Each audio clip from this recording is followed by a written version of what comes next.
Okay, I think we can get started now. Hi everyone. Thank you for tuning in to LEAP's first ever webinar. Today, we'll start with launching, and that's University Life 101, as well as our Western University panel. So each one will be lasting for about 1 hour. Feel free to just stay on for the full 2 hours, or just hop on or hop off whenever you like, but we would love for you to stay tuned to the end. So before we get started, we just wanted to sort of go through the agenda for today. So we'll just be going over an overview of the LEAP. Then we'll introduce all our panelists for University Life 101. We'll do the panel discussion, and then we'll have a Q&A period where you guys can ask questions. Then we'll have a short break for the transition, and then we'll invite our Western panelists, and then again we'll have a discussion, and then the Q&A period, and then we're gonna close off like that. So essentially, hi everyone, my name is Caitlin. I'm the CEO of LEAP, and we're super excited because LEAP was actually founded a few months ago, or actually just a month ago, and we're really dedicated to help students learn more about different post-secondary institutions and pathways, and just gain advice and tips and tricks to succeed in their post-secondary endeavors. So our main offerings is really to target high school students as well as incoming first years that are really looking to gain this advice through webinars. So our main offering is our speaker series, so #Tuesday Talks. That's why you guys are joining us here today. So that's going every Tuesday, every week. And then we also have a mentorship program that's currently in development, but that's also pairing a high school student with a current university student in order to gain some insight, some guidance, and to best navigate throughout university. So we really want to best prepare students to create like unforgettable and successful post-secondary experience. So LEAP stands for Learn, Empower, Assist, and Prepare. And that's exactly what we want to do for you guys. So let's just start off by introducing our panelists for today. So Ashwin, go ahead. Hi, everyone. Yeah, so my name is Ashwin. I'm an upcoming second year medical sciences student. I'll be in my second year as of this coming fall. So in my first year, most of my most notable volunteering experiences, or just with clubs in general, was being a part of SWAM, which, if you don't know, it's Swimming with the Mission, where we're swimming with individuals with special needs that aren't able to get lessons for themselves. Western Taekwondo, and TISA, which is Tamil Students Association at Western. So right now, one of the things I'm excited for coming up is I've recently also been a part of photography club now, and I just got the position of VP communication because I've been dabbling in photography, especially now in quarantine. So that's something I'm really excited about. And also for research in the fall with a professor, and I'm excited to be back on campus for the school year. So that's something I'm enjoying as well. And in my free time, I usually been binging shows. Recently, I've been watching Suits actually, and I'm really enjoying it. And I usually play video games and also have spent time with my dog. Her name is Nemo, and she's just about a year old right now. So yeah. Okay, awesome. Thank you so much, Ashwin. Next, Clarissa. Oh, just make sure you've unmuted yourself.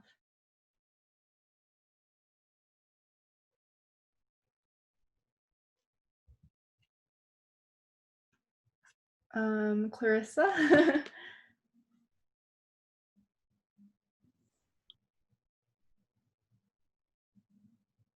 Okay. I'm not sure if she's like muted herself or anything like that, but yeah. So she goes to McGill. Oh, can you hear me now? Yes, perfect. Thank you. Perfect. Yep. Hi, my name is Clarissa. I am a fourth year student at McGill University. I'm actually doing my last semester now in my last year at McGill University, and I'm actually studying economics and political science. I'm a former junior business consultant at Link Now, and I was also a VP finance at Baha'i organization where we throw like music events to raise money for charity. I was also formerly a project management consultant intern at Mark Plus back in Indonesia. And in my spare time, I love to hang out with my friends, swim, read, and I also play volleyball. Awesome. Thank you so much. Lindsay? Hi everyone, my name is Lindsay. I am going into Carleton University for my first year for Public Affairs and Policy Management. I actually went to Ryerson University last year for Creative Industries, but I had kind of a change of heart and I actually transferred universities, so I'm going to Carleton in the fall, which I'm super excited for. I'm actually current PR director for LEAP Canada, which is super exciting. I was the former representative for my year on the Creative Industries Course Union last year at Ryerson. I have been student trustee for the Kawartha Pine Ridge District School Board, as well as public affairs coordinator for the Ontario Student Trustees Association. And in my spare time, I am a huge theater nerd. I love to write, and I'm also a big fan of critiquing films on Letterboxd. Awesome, thank you so much. And then last but not least. Hi guys, I'm Andrea. I study at U of T. I'm going into my 4th year at Rotman Commerce, and I'm in the accounting specialist program. So in my time at U of T, I've been with the Rotman Commerce Students Association for the past 2 years. And in my last year, in 3rd year, I was the director of marketing. I'm also in a nonprofit club, Suits You. We sell a bunch of cheap business apparel and at an affordable price to students. And we the money that we raise goes to United Foundation. And I was also a intern with PwC Malaysia for the past 2 summers in the tax and audit line. So if you guys have any questions, do let me know. And in my free time, I love playing sports, going to the gym, and traveling.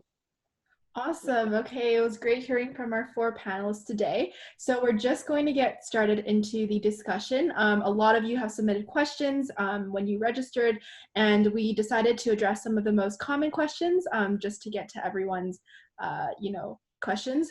If you do have any questions throughout the panel, please just put them in the chat. We'll answer them at the very end. So yes, if you can just keep yourself muted, that would be great so we can hear from all our panelists. And yeah, let's just get right into it. So let's start with residence life. Even though, with COVID and everything happening, I know a lot of you guys are still debating on whether residence is something that is still worth going despite the pandemic. So let's hear a little bit from Lindsay and Ashwin. So would one of you guys like to go first? Yeah. So I went to, for anyone, I guess, that was looking into residences, I was in Perth for my first year. So in kind of what that situation is like is if per every room, there's 2 individual bedrooms. And if you're in a single room, then like the name sounds, you'll be in a room by yourself. Or in my situation, I was in a double room. So it was me and someone else. In this case, my roommate was a friend from high school that I know. And then beside that would be a second bedroom that had 2 other students. And for me, that was 2 international students. It was really good to meet them and just to know more people. So, and then you would have to share 1 bathroom between the 2 bedrooms and also some extra closet space. So that's kind of what I guess the floor plan almost of my room looked like. So definitely this was a huge difference from what I lived usually at home. I'm not really used to having someone sleep in the same room as me. So I think the first night it was definitely an adjustment. It was definitely new. And I kind of treated it almost like a sleepover. And that was something that was really, I guess, just a new experience for me that I got really accustomed to really quickly. And it was definitely really enjoyable also to have especially since I already knew my roommate. So we could work together and we usually collaborate on when to sleep and when to work. So that was pretty good. My floor as a whole was pretty chill for the most part. There would be the occasional louder nights where people might be listening to music, or there might be a small party going on. So there was that sometimes to deal with. Most of the time it was pretty chill, and overall it was pretty enjoyable. Awesome. And Lindsay? So my residence experience was definitely not exactly traditional in terms of what we expect when we think of university residences. So at Ryerson, I was at the International Living and Learning Center, or we just call it ILC. So that is actually a refurbished hotel. So all of the rooms are single rooms with their own bathrooms, which was glorious because I love to have my own space. So that was really nice. My floor atmosphere was relatively quiet, but I had lots of amazing floor mates. So none of us had roommates, but every week we had our floor meetings, and we would do things like gingerbread house decorating and movie nights and quiz nights and Jackbox nights and things like that. So it wasn't really a big party residence or a party floor, but we, always had fun together, and it was a nice place to come back to at the end of the day. Awesome. Okay. And so the next question, what's the difference between residence versus off-campus experience? Is it worth paying for residence? Can you both just briefly speak about that? Sure. So I think it's a very difficult question now to think about whether or not residence is worth it. In my experience, I can absolutely tell you that residence was worth it, but there are a lot of contributing factors that can affect how residence will be impactful to you. So I live about an hour away from Toronto, but being able to live on campus and be 5 minutes away from all of my classes was absolutely amazing. The people that you meet, the experiences that you have were absolutely worth the money. But I think right now, especially, and I'm considering it because I want to go to residence again next year, but with COVID, we know that we might not necessarily have the same opportunities on campus. It might be a lot of money for a half-baked experience in res, especially when we're looking at classes being online for all of first semester or all of first year. Mm-hmm. And Ashwin? So I think I definitely agree with Lindsay's point. A lot of what you said. Personally, for me, it was a little bit longer of a distance. To Western, it was around like 2.5 hours. So definitely commuting was just out of the question for me, because having to commute that every day would be a huge hassle. So then when I was looking into it, personally, I wanted my first year to be in residence because I just wanted, I guess, like that experience. But at the same time, there is definitely a lot of kind of pros and cons you have to weigh, like she was mentioning. And something that comes down to it for a lot of people is definitely finances. Like she was saying, that off campus is cheaper. And I think that definitely in today's kind of current climates with COVID, it's something to definitely research your university's housing policies, because sometimes certain policies you might personally not agree with, or you might not be comfortable living in closed spaces near other people, especially some certain strangers like on your floor. So that's something definitely to consider. So I know that I've heard definitely like off-campus housing, like in apartments, have been a little bit more popular to still be kind of like around the same area, but still kind of isolated by yourself. Because I know that especially might be a little bit more uncomfortable for some people, especially during the pandemic, to be like right beside someone else, just like right down the hall. So that's something that is definitely good to look into the housing policies, not only just at Western, but wherever you're going to make that decision as well. Because that's something that's like a really big choice you have to make, and something that's really important to consider as well. Yeah, if I can piggyback off of that quickly too. Sure. Obviously, we don't know what's going to happen with COVID, but also look at cancellation policies. I know when I went to res and I left for the second half or the second part of the year and second semester, it was kind of like jumping through hoops to kind of not have to pay for a semester that I wouldn't be living at school. So, I left in December, and I had some people that were kicked out of res in March, and they didn't get their money back. So take a look at those policies, those cancellation fees that you might have to face as well. Not saying that it should make your choice any different, but let it be a part of the decision that you're making overall. Mm-hmm. You guys have brought really, really great points. I think it's very, like, especially with the pandemic going on, and these are all things that are very important to consider. So guys, definitely do look into everything they've mentioned. So moving on. Just quickly, what are some of the key essentials to bring to residence? And then also, how do we live our best residence life and make the most out of it? So if one of you guys can start. Sure. So some of the key essentials to bring to residence, I know people ask about mattress toppers all the time. Beds are obviously different between every residence, but I firmly believe you can never be too comfortable. And I definitely would not have survived without having some really comfy blankets, some lovely pillows. I had a pretty good mattress, but I know some people where the mattress is a little bit too firm for you. And one of the most important things in university is to make sure you have a nice place to sleep. So definitely do that. If you can find ways to optimize your storage space, capitalize on that as much as you can. Storage for under your bed, extra hangers for your closet. I have these things that hang off of other hangers, so you get like 5 pieces of clothing in the space of 1 hanger. So things like that. And mini fridges, a definite must for snacks and drinks.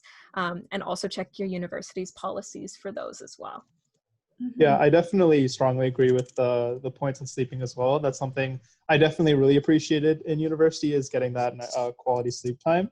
And that's something that I know, especially in Western at least, and it's probably the same case across multiple universities, that it's good to get things like a mattress topper, especially because they usually don't have like their own mattress topper or replace them with a clean one. So personally for me, I wasn't really sure about it. Like, you never really know who is like sleeping in elastic, things like that. So getting your own mattress topper and also your own blankets too, like what Lindsay was saying, is something I definitely strongly echo. And personally, one thing that was in Perth Hall was the sink water wasn't super, I think, clean for drinking. So it was definitely very encouraged to get like a water filter or something like that, just for your own, just like for your own like sanitary needs, just to make sure the water you're drinking was super clean.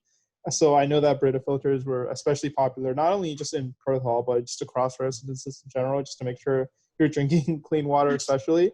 And I know mini fridges is something I definitely capitalized on as well, because, for example, I know like having a quick meal, like for example, like I think I usually just had cereal in the morning. So having like the milk in your fridge just for like cereal was definitely really helpful, instead of having to like go down to like the cap or spend extra money on that. So that's something. And yeah, for sure. And I would say also check on policies about things that you can and can't bring in terms of cooking supplies. It might differ depending on the room that you're in. So coffee makers, hot plates, things like that. Yeah. I guess in terms of optimizing your residence experience, get involved when you move in. Go meet the people on your floor. You'll have like a big meeting day, I'm sure. So go there. And if there are days when your residence is doing like a whole floor go gets dinner, or they're all, you know, having a game night, join them and get involved with that. And it'll make your experience so much better. Yeah, no, definitely, like it was really interesting to like meet the people on my floor, especially like a lot of the people were different like programs and different like years. So it was definitely something really interesting to meet different people from all kinds of different disciplines and also different years too, and kind of connect with a wide group of people. Yeah, awesome. I think you guys really covered it. Like, really get involved with your res, because it's pretty much only 1 year that you'll get this experience if you choose to. So definitely try to make the most of it, get involved, know what's going on, and it's a really great way to meet friends during your first year. So just quickly, you know, for out of province and maybe international students, or even like Ashwin, he, you know, going to Western, that's quite a distance. Is there any specific things that these students should bring versus that they should buy locally? Just like a quick touch up. Yeah, I think definitely, for example, like I know like a lot of the stuff you're bringing, like mattress toppers, clothing, stuff like that, like I know definitely that'll be brought with you. Some things might be, I think definitely for like international students, for example, they might even have to take a flight just to get here. Things that, for example, like having to bring like a mini fridge, I think, for example, I don't think I can't really fathom having to bring that over the airplane. Like anything that's seriously like large, that's not like, for example, like your luggage, I assume you'll have to be buying that like in London, for example. Like I know for me personally, the only reason I could bring the mini fridge with me was because like my dad's car was like big enough to pack it. But if we were had to go like some other way, I know we have like kind of like a backup plan where there was like a Walmart and like other stores nearby like the campus, so you can buy things like that there. So I would say definitely like the heavier like appliances like a mini fridge, things like that are definitely things that should be bought more locally. And things that you can bring would be more of like along like those essentials, like things that you'll need, like, you know, like clothing, your own like electronic devices, like hygiene products, things like that. Yeah, awesome. Yeah, and definitely, if I could add on quickly yeah, as well, I had a few friends on my floor who were international students. They had never experienced a Canadian winter before.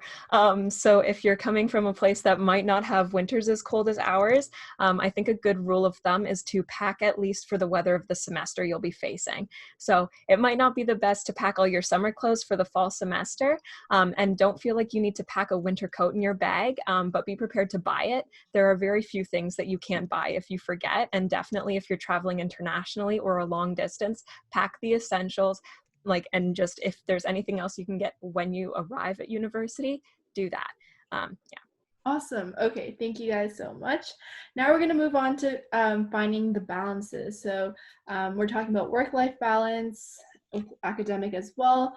So this goes to Andrea and Clarissa. So what's the difference between high school and university workload, and sort of how do you manage the workload? If you guys can just speak a little bit about that. Okay, should I go first? Yeah, go ahead.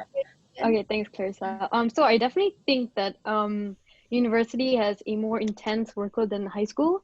I feel like when you're writing a test in high school, it's always on the surface, so it's always like textbook memorization, whereas in university it's more of like critical thinking and application to real life scenarios. So definitely that's a big change from high school to university. And also I feel like every week I have approximately 3 to 5 assignments and like about 2 weekly quizzes, so you definitely have to be on top of it. And it's very easy to fall back, and things can get really overwhelming quickly. I think usually even in September when school just starts, it tends to get overwhelming from the second week onwards. So it's good to revise the lectures beforehand, also do the textbook readings beforehand, and that really helps. And one big tip I could give you guys is to always go to office hours and visit your professors and TAs. So TAs are basically teaching assistants. They usually help facilitate the class alongside the professors, and they usually mark your exams. And they also host office hours if the students need help. So that's definitely a good tip. And yeah, definitely. Yeah. I just remember in high school, someone actually came to my high school and warned me that 2 months worth of work in high school is equivalent to 2 weeks worth of work in university. And at first when I heard that, I was like, that's insane. But the minute I went to university, like I realized it is a lot of work. And like what Andrea said, it was like in the beginning, like I thought I could study the same way I did in high school. Like if I studied just a couple of nights before and read all the textbook, I'll be fine. But the thing with university is like you always have to revise. You always should make time to go to office hours, ask for your professors and your TAs for help.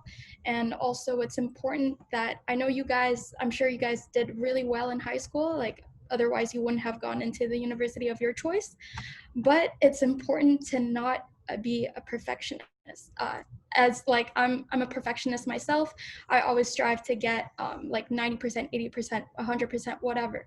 But the thing is with university, it's like if you try to take the most beautiful notes for each and every one of your class, you're not going to do well in every single one of them. Like you're going to end up doing so well in 2 classes and not so well in like your other 3 classes. So it's important to just balance out all of your work for all of your classes, put all of like the time into all of the classes instead of just like 1 or 2 of them. And yeah, so it's more important for you to manage your time, for you to not to just do your best and try not to stress out too much. And yeah, and it's also important to find the right balance, not to focus too much on academics, but at the same time not to focus too much on your personal life either. Awesome. So like kind of speaking more about that with, university being quite, a shock and like, I guess a heavier workload. How do you guys maintain that balance between school, extracurricular, and also like making time for friends and social activities? And then also just briefly, like how much time would you say you allocate to schoolwork each day? Yeah, I would say that it really helps a lot to find your friends in the same program as you. So other than, like just focusing on school and neglecting your friends, or focusing on your friends and neglecting on school, why don't do both? Why don't you find friends who you could study with? Why don't you find friends who also want to stay up late at the library with you, or make cue cards with you, make flashcards with you, test yourself out? And so one of the first things I did coming to university was I saw a group of people sitting right in front of me, and I thought they were pretty cool. They were in the same program as me. I just came up to them and I was like, hi, my name is Clarissa. Like, I'm also an economics student. Like, I see that you are as well. Like, do you want to share notes and blah, blah, blah. And here we are now, 4 years later, still good friends and, graduating together, hopefully. Awesome. And Andrea.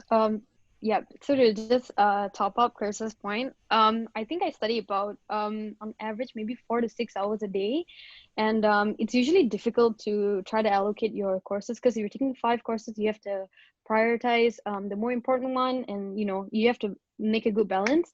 But yeah, usually I study about 4 to 6 hours a day. But usually if I'm tired, do take my time off just to chill and just have my own free time, because you have to have a balance between school life and work life. And I didn't take part in any clubs in my first and second year because school was pretty much very heavy for me, and I had requirements to meet, so I did focus primarily on school. But in the past 2 years, I've been in one club, and then I worked my way to being involved in two clubs. So I think it depends on you. If you can balance school more, you can definitely take up more clubs. But I think it's good to start with one and see how it goes. Then work your way up if you want to take part in more clubs. Yeah. Awesome. Okay, let's move on. Okay, and then so what would you change about your first year or your past year's work-life balance? Do you guys have any regrets, lessons, takeaways that you want to share with everyone today? Yeah, definitely. So because it was high school for 7 years, so I definitely wish I knew how to study more efficiently coming to university. In my first test, I only relied on the textbook, and I memorized the textbook, and I didn't really do well because I was just memorizing and vomiting stuff off the textbook. So it's definitely important to practice past exam questions and also the test bank, because that's how you know how the questions are structured and how each professor sets their own questions. So that's how you know.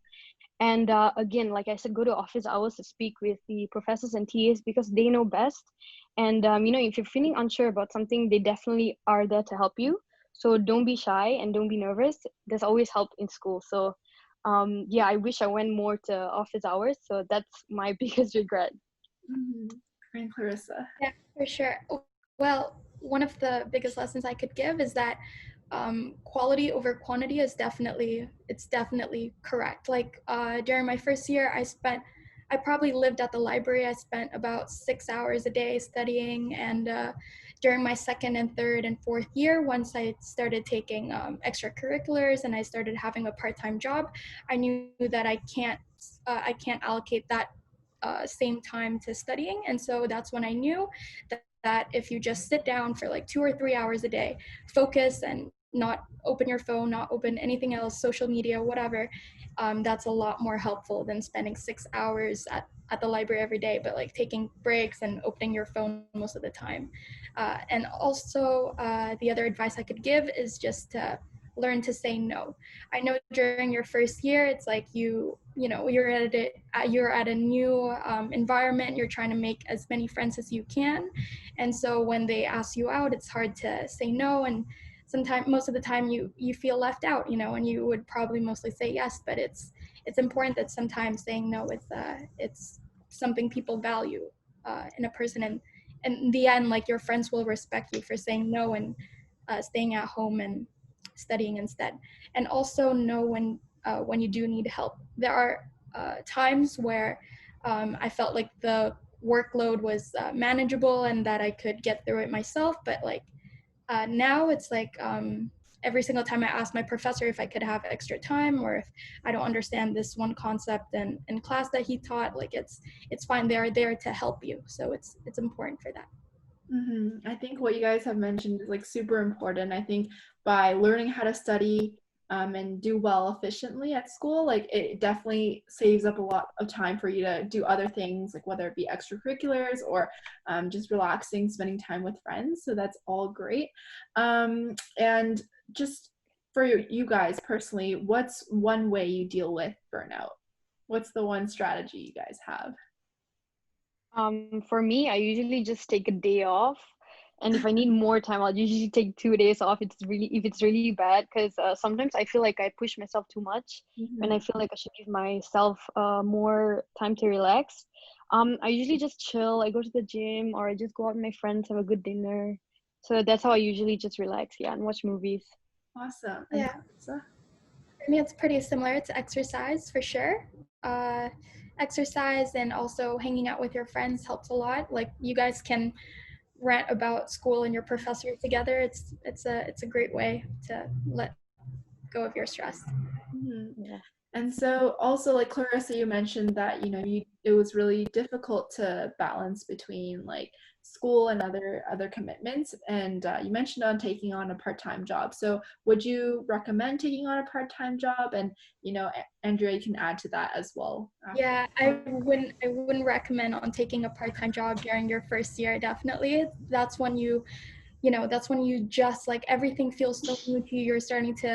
You're trying to work out what schedule works best for you, what study method works best for you, the kind of friends you want to be with, the kind of classes you like. And like during your first year, a lot of people change their programs. And even for me, like I changed from economics and finance to economics and political science. So you make one of the most life-changing decisions in your first year. So I would not recommend taking on a part-time job unless the part-time job that you're taking allows you to be flexible with your hours, and that your boss really truly understands that sometimes you need to take a day off to work on your assignments and for you to catch up on your schoolwork. But for me, my part-time job required me to travel a lot, and it was a hassle. It was terrible that I had to talk to my professors afterwards, and they understood in the end. Yeah. Adding on to Clarissa's point, like I totally agree. Like first year was definitely my first and second year was the most challenging years in uni, and I feel like in first year I had like about 5 requirements to meet, so I felt like I would just be prioritizing school entirely. Even second year, I think it was still difficult because the courses were definitely more challenging, and I still think even in your second year, you're still kind of getting used to the system. So I truly feel like in your third and fourth year, that's when you're fully comfortable with the system, and you know how school's going to be, and you know how the tests are like. So if you feel like you're ready to take on a part-time job, I would recommend it in probably your third and fourth year. Yeah. And I think also people, if they choose to take on a part-time job, right, either maybe second year, or if they really feel the urge to first year, on-campus jobs are also great, just because it's provided by the university, so they kind of understand, and they're probably a bit more flexible in terms of the work hours, or just around student schedule. So awesome. Yeah. Okay. Thank you guys so much. So now we're just going to move on to making friends. With COVID, obviously this is a bit different, but let's start with the question: how does one make friends during first year? So this mainly goes to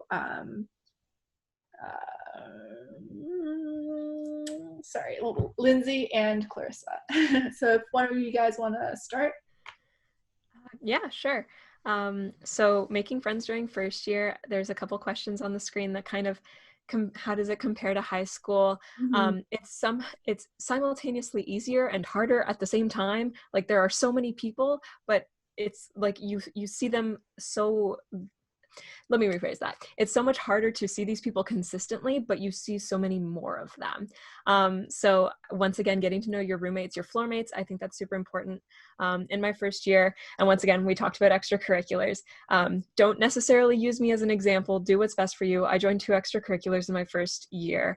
I did a musical, and I was on the chorus union for my program. And that was one of the best ways that I made friends, because I was seeing these people consistently, and especially with the musical, I was meeting with people who had the same interests as me. And so, I got to make a really solid group of friends. And also, once again, roommates and floor mates are some of the best people that I met in university. Yeah, for sure. I think it's just important to realize that once you do go to university, everyone is in the same boat as you. Everyone is just as nervous as you. Everyone is just as excited to make friends as you are. And so during my first year, that was the mindset that I came with. And so I wasn't afraid to go up to the people that I thought looked cool, or the people that I thought looked interesting. And I just said hi.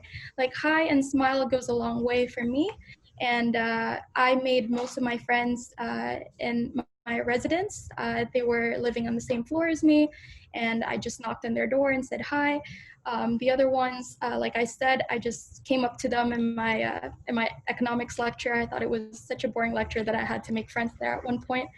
I just came up to them and I was like, hi, like I'm pretty new, like do you happen to know any good parties or any good events that are happening tonight? And they told me yeah, and we shared numbers, and then I texted them again, and now we're still really good friends. So just know that even with like some people, when they look intimidating, I could assure you they probably are not. They're probably just as nervous as you are to make new friends. So it's important to just stay positive, that no one is like judging you, and everyone is just like in the same boat as you. So Yeah, and with COVID especially, I think now more than ever, group chats are so amazing for making friends.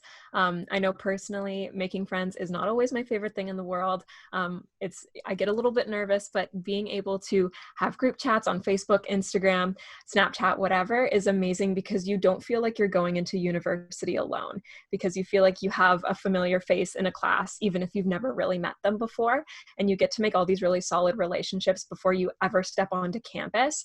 And especially now, I don't even know if I'll be on campus in first year, but I do know that I have these awesome people that I can talk to because I've already started talking to people in my program.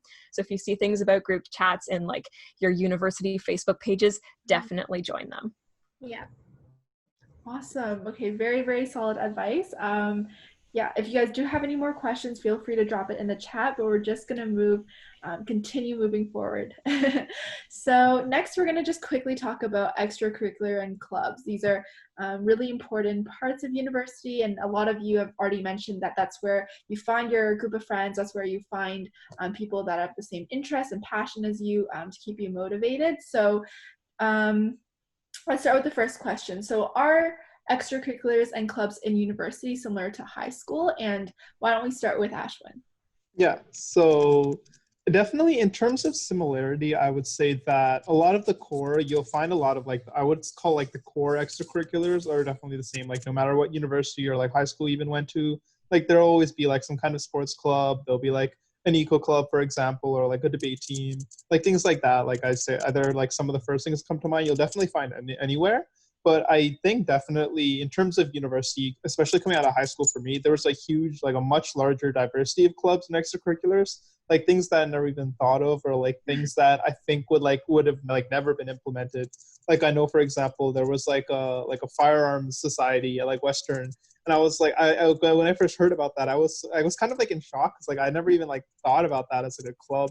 And like there's so many things that like you might not even think of, or you might not think can like be like physically implemented while you're still in high school, but in university they might be like up and running for like multiple years, because they definitely in university they have like a much stronger support system for like not only just finding resources but being opened up and having a much larger structure, support, and scope. I kind of mentioned in the slide here, because they're definitely like, I would say they're built a lot better than high school extracurriculars and clubs, because they definitely have a lot more like resources, and they have much further reach, because they can get in contact, for example, like with professors, and professors themselves definitely can have like a wide outreach depending on who they are and like who they're connected to.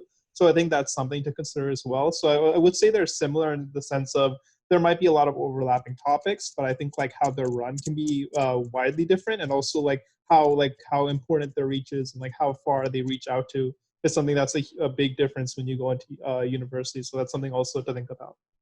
Mm-hmm. And Yeah. Andrea? Just adding on to Ashwin's point, there's definitely so many clubs in university compared to high school. At U of T, there's over 900 clubs spread across the 3 campuses. So yeah, it's a lot. So there's definitely a club for every one of you. So definitely don't be shy or don't be nervous. If you're interested in anything, you can definitely find a club that suits you. I remember someone telling me in my first year there was a sandwich club at U of T. So yeah, the choices are endless. So I think there's just every club there. So you can definitely find something that you like. So definitely join something. It'll help you build a stronger sense of feeling with the university too. And you can also build more friendships throughout your school years. Mm-hmm. And Ashwin, how many clubs do you think should a first year be involved in general? Yeah, I think definitely this is something like, I know this is like hotly debated because a lot of people want to like jump right into it. Like they want to be really like widespread. And I think definitely it's good, first of all, to like want to have that reach, and like you want to obviously do things and spend time like meaningfully like outside of work. And obviously not everyone has like the same idea of like how much they want to be. But personally, I think that something in first year is you spend a lot of the time, more than you realize, especially like transitioning and not only just adjusting to things like academically, like those covered already, but just in terms of like how different it is socially and just like living, even if you're on campus or on residence, it's an entirely different experience than you ever were like in high school, especially because for almost everyone, it'll be like you're living by yourself. So you'll be spending a lot more time than you realize just doing other things that you wouldn't have had to worry about. Like, for example, you might have to spend more time finding a place to eat or doing groceries, like if you're doing off campus. So that's definitely added time into your week that you need to consider. So I think if we're like giving like a quantifiable number, I wouldn't say this is a firm number, but I would say maybe like 2 to 3-ish around that range, because I think that's a good way to get yourself started. And I know for a lot of people that are, for me included, like a lot of people have professional schools in mind. And because of that, we have the pressure of like, oh, we should be in like so many clubs, we should be like president of so many things. But definitely something that you'll see like time and time again, and students will tell you other than me, of course, is that quality far exceeds quantity. So having a smaller amount of things that you're super highly dedicated in and that you put so much time in is so much more important than having like 20 things that you've only put like a little bit of time in here and there and you haven't really had much of an impact, or you can't really talk about so much like how it was meaningful to you, because that's not really what they're looking for. So I definitely would say that like a small range of like 2 to 3, and possibly including some kind of physical activity. It could be something more directly related, like a sports club, or something more you could find more exciting, like dance, for example. Like I know someone that was in like swing dance and they really enjoyed it. So I think something that like physical activity, and not only just that, but any clubs you join should be something that tailors really to your interests, because that's, I think, what's the most important, and that's how you'll find yourself as like the most motivated to not only do it but also be engaged and want to like keep doing it. Awesome. And maybe yeah, I definitely think like what you said about it's not about the quantity, but what it's about the quality. So whether you're actually passionate about it, if it's something that really interests you, because you'll be able to speak a lot more about it when it comes up in for example, like interviews or any other opportunities. So maybe Andrea can just tell us, with an online semester, where do you think we'll be able to find more information about clubs, and do you have any idea of like maybe how the clubs will be run? I think on the U of T website, they actually have like updates on like clubs and stuff about with regards to COVID. And for example, in Rodman, for the orientation this year, it's actually fully online, and they tend to update and send emails out to incoming students every few days, just to ensure that they know that it's going to be online. And they also do tell us that about the events beforehand and everything, that it's going to be online. So usually you can find it on the website, or also if you need more information, you can definitely email the U of T registrar or student services. They can definitely offer you a hand. Awesome. Okay, and then just to answer the last question, I can take it. But yes, there are plenty of opportunities for first years to take on leadership roles in clubs, and that usually happens around like September, early to mid-September, when clubs are being introduced to all the students. So don't worry about that. Okay, let's move on. We're just gonna talk a bit about mental health as well. So maybe Lindsay and also Clarissa can just talk about what are some of the best mental health practices. Sorry, Lindsay and Ashwin. So anything you guys really live by? Sleep, absolutely. Yeah. I think it's really obviously like have fun in university. If you're on res, yeah, it's like probably a once in a lifetime experience or a once in a school career experience. But staying up until the wee hours of the morning is not sustainable. So find a time. I know personally, I kind of have a minimum amount of hours that I know I need to sleep in order to be functional. So kind of find a good time to wake up in the morning or before classes. Definitely get some sleep.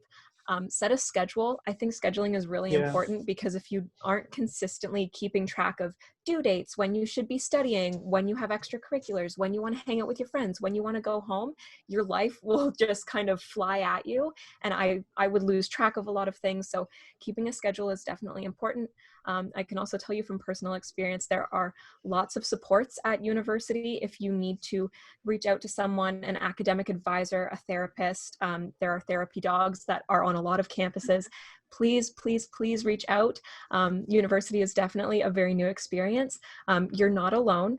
And if you feel like you need to talk to someone, there are so many opportunities and resources for you to do so. So they're so easy to find, and definitely use those if you need them. And Ashwin, do you want to just cover a bit as well? So I strongly agree with the sleep thing. Like, I know there's a stereotype of like the university or like college student that's like getting like no sleep and they're like living on coffee, and like that's how it'll play out. But like that's definitely not the truth at all. And for some people it might be, but for I think generally it should definitely be enforced that to get enough sleep. And I think one thing that goes along with it is with the schedule too, something to implement is like a hard deadline of like I should definitely be in bed like at this time and wake up at this time, because if you're not strict with that, then it's very easy to be like, well, just stay up like a little bit longer just to finish this up. And not having those like hard deadlines for yourself can definitely cut into your sleep time, and that's something that's super important, because I kind of see sleep as like it's like a domino effect where if you don't get enough sleep, then it kind of ruins the next day's work, and then if you don't get enough sleep that day, it just kind of keeps piling on. But if you're able to get like ahead of that and get enough sleep, that's something that's really important in getting just like making sure your work, because it's easy to stay up and think, oh, I'm going to be working more and I'll be more effective. But it's actually a lot more self-destructive and you're harming your work so much more. And in terms of more mental health practice, obviously it's good to, prioritize sleep and all, but definitely in terms of something that's a little bit more, that might feel a little bit more tangible, I think I strongly encourage journaling, in the sense that it's very good to sometimes write down your own emotions and how you're feeling at certain times. Because sometimes you might feel really overwhelmed with just any kind of capacity of your life. And it's hard to really put it into words, but really writing it down is something that's really reflective. And being able to reflect on your own emotions and kind of how you're feeling is something that's really important. And also a journal that I've been doing recently, just for kind of my own life satisfaction, is something I would strongly endorse as well, is a gratitude journal. So kind of what this insists of is maybe like at the end of the day or even the beginning of the day, you can kind of plan this out, whatever. You might want to write a few things of like why you want to, or like why you are grateful for certain things. Like, for example, you might come up with a list of like 5 things. Like, oh, I'm grateful for this. I'm grateful for this. And like maybe like 3 things that you're proud of. Like, oh, today I was proud of that I did this. Or like, I'm proud of that I accomplished this. And like writing things like that, like reinforce that kind of like self-worth. And also that self-confidence is something that really goes a long way and helps a lot with your own mental health. But I think definitely the ultimate kind of like the last, not I wouldn't say the last hope, but like one thing that's definitely not, you shouldn't think that is out of the scope or something that's not reasonable, is to get professional help and reaching out to your university's mental health support as well. That's something I strongly endorse. And that's not something that should be seen as like a stigma, like that should be seen as like a weakness or like something that's extreme a measure. And it can be even like, they're more than happy to check up regularly and to be visited, because that's what those services are for. And they're open to anyone regardless of like how you're feeling. Like if you aren't really feeling that bad but you can't really express it yourself, or if it's something more extreme, no matter what, they would be glad to help you.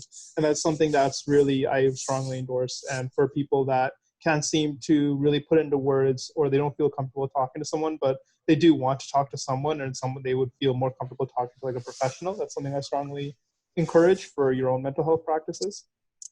Yeah, and I think as a final point, don't get down on yourself for taking breaks and doing things that are not, I guess, productive.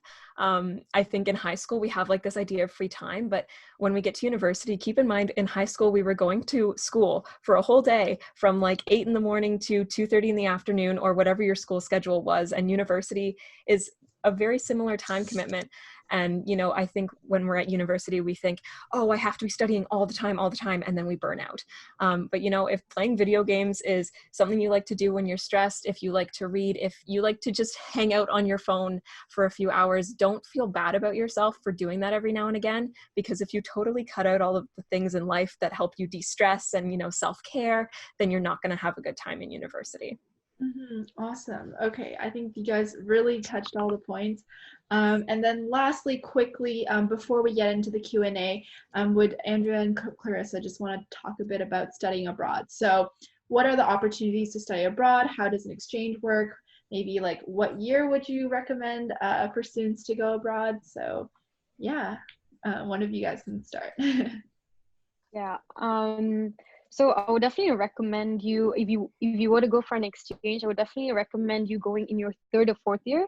Like I said before, your first and second year can be the most challenging, and you're still adapting to the system. You're getting to know the system better, and trying to get a good study habit. And I feel like in your third year onwards, you have a fully developed plan for how you usually study, and like you know how the tests are, how the exams are. So I think it's a good time if you go on an exchange in your third or fourth year to experience a different academic environment in a different country. Yeah. And oh, sorry, Clarissa. Go ahead. Sorry, Go yeah. ahead. And if you definitely want to check more information about the student exchange program, there's a list of schools that you can go to, and you can go to just about any country in the world. There's like England, there's Japan, there's China, Hong Kong, Singapore, and there's a huge list, so you can definitely check that online. Yeah. Awesome. Well, I personally never went on a study abroad program or an exchange program at McGill, because I've done two of that during my time at high school. But how it works is basically it varies according to your program. So you have to take a look at what your program is and what your university offers. For me, if I were to do a study abroad or an exchange program, it would only be available if I were to take my elective courses for my study abroad program, because they don't really offer like economics or political science courses abroad, unfortunately for me. And yeah, I agree with Andrea that I think it's best to go on your third or fourth year, just because by that time, hopefully you'll already be familiar with your school system and already know what the best studying method and studying technique is for you. And if you were to go abroad and taking all of your elective courses, like I feel like you would make the most time out of your study abroad program. Awesome. Thank you so much. But yeah, this is still like a very long way, certainly, as you know, they recommend. And I think a lot of people generally also study abroad during their third and fourth year. So that's something definitely to look forward to, hopefully after the pandemic. Okay, so now we're just going to quickly go into the Q&A period. So I'm just going to, there seems to be a lot of questions, and I know some of you guys have been also answering some of the questions as we're going on, but the most recent question is, how do you manage your finances during university? So I think that's something that we didn't touch upon that I think was very important to mention. So would any of you guys like to speak on that? Yeah, sure. So I usually, once I get my budget, I usually budget per month. So I allocate a certain amount for the month, and then because I'm living in an apartment, so I have fixed expenses. So I definitely try to minimize the amount of spending that I have, and I allocate a certain amount of money for groceries each week. And that's about it. But you also give yourself some cash if you want to go out and have fun with your friends, or just buy something for yourself. It's good too. So definitely give yourself enough money for fixed expenses, your groceries, and also if you want to just go out and have fun. Yeah. Okay, awesome. Let's take a look at another question. And I think this is a pretty basic question that one of you guys can answer. So do professors let you voice record their lectures for you to listen to later to further your notes and learning? Does anyone have any experience with that? Would like to speak about that?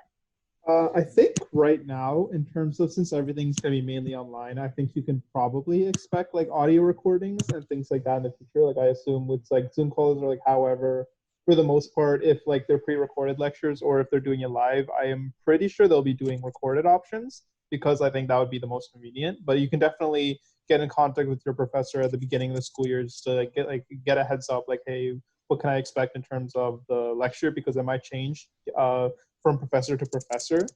And in terms of my own personal experiences while we were actually like in class physically, generally I think professors were a little bit against being recorded, as from what my experience was. So I think that you wouldn't really expect to be like just sitting there with your like phone up, just like recording them. So I don't think that's something that you would expect to be able to do.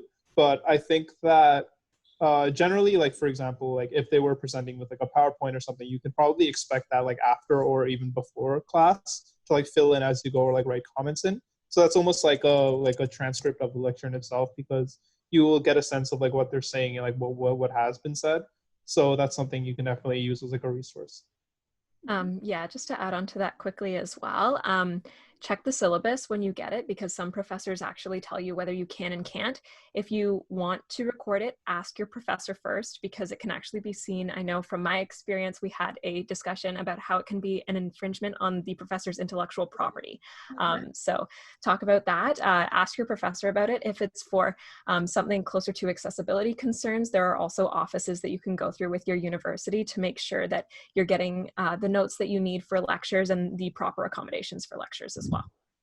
Awesome. Okay. And I think this is also, we also had a question, will this webinar recording be available later for other students to watch? Yes, we'll send it out to all the people that have signed up for our webinar, don't worry. And we'll also attach a summary note, so you guys can also read through that as well. I think this is a great question from Christina. So, advice on minimizing the cost of textbooks and other school supplies. I know, I'm sure you guys have some opinions about that. So, anyone? Yeah, I think one thing was definitely something that is you have to consider is I think something that we definitely have to consider is just if the books you're using for that course. Like I know, for example, like in my first year, a lot of the readings, or like not readings, but the materials that we needed was specific like for that year. So it would be something that's like published right in that year, and like, oh, it would be like the 2019 version. So you would have to buy it that year, and I think that was a way that you would be forced to have to buy it from the actual like bookstore themselves, so which is like where you would buy the materials. But a lot of like the classes, for example, like math or like psychology, a lot of it will be like pre-used or like would have been the same kind of recycled materials from like years past. So you can look into past kind of group chats and getting in contact with past students as well. And you can ask around about like, hey, is there a secondhand version of like this calc textbook that I could buy, or like this like textbook that someone's selling? And like for the most part, people will be selling it at like a largely discounted price. So that's a way that I was able to save on some materials. But I can't guarantee that you'll be able to save on everything, because it'll probably be like you'll probably have to buy like the newest year's version, and you'll have to be forced to spend that money anyway. Yeah, for sure. And for sure, like there's a ton of group chats on Facebook as well that where past students and upper year students, they're selling their textbooks for like a cheaper price.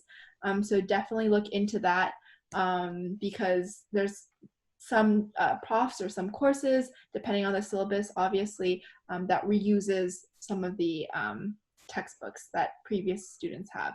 So definitely look into that. It's going to be a lot cheaper. And also, I think there's also some textbooks that are also, you can find the PDF version online for free, and definitely reach out to upper years to see if they have like these versions. I think we've run out of time, unfortunately. So that pretty much wraps up the Q&A. But if you guys have any questions for our 4 panelists, feel free to contact them. You know, we've left their LinkedIn as well. If you have any questions, and I'm sure they'll be more than happy to answer. But yes, that pretty much wraps up the first part of our webinar, University Life 101. Thank you all so much for tuning in, and thank you to our 4 panelists for their time and for all the great insights and experiences that they've shared with us.